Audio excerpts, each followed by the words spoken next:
During the chaos on this weekend's 90-day Fiance, happily ever after, Jenny and Sumit were on their honeymoon. The two had very loudly enjoyed the hotel amenities before heading out for some outdoor fun. Through thick and thin, the two have enjoyed a healthy sex life. But even good things have room for improvement. On episode 5, Sumit had a suggestion for Jenny, that they take Kama Sutra classes to spice things up. If the bed is of rockin, what? Last night, Jenny Slatten and Sumit Singh enjoyed their honeymoon suite at the hotel like any other newlyweds would.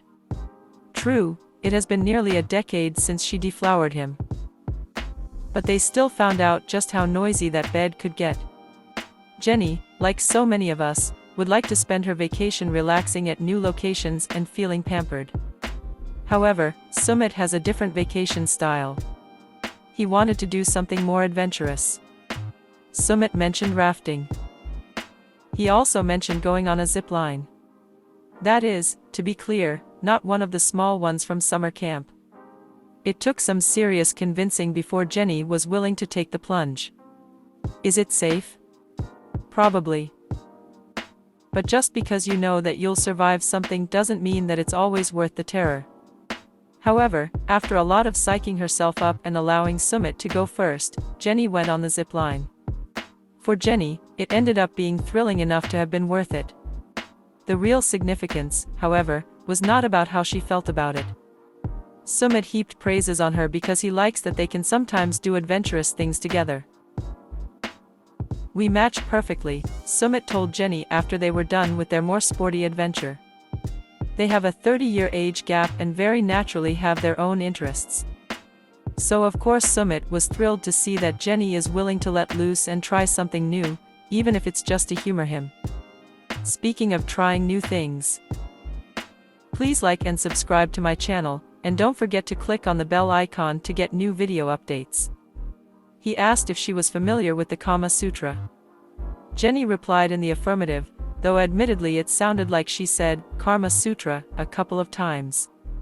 Sumit suggested that the two of them might try taking Kama Sutra yoga classes in order to broaden their sexual horizons. Many couples seek to spike up their sex lives, especially when they are just married or when they have been in a relationship for a while. For Sumit and Jenny, it's both. After nearly a decade, they are finally able to live as husband and wife. Sumit hopes that the Kama Sutra could help them attain new plateaus of sex in the bedroom. It's unclear what he feels that the current shortcomings may be. Jenny sounds pretty happy with their sex life as is. And she doesn't have any complaints about his performance. She is in her 60s, with a lot more sexual experience than Sumit has. In her estimation, she knows enough. That said, Jenny is keeping an open mind. She told Sumit that she was willing to discuss it later.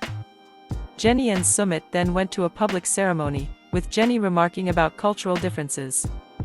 America's beautiful pluralism is a source of strength, but it also means that no ceremony is both spiritual and nearly universal.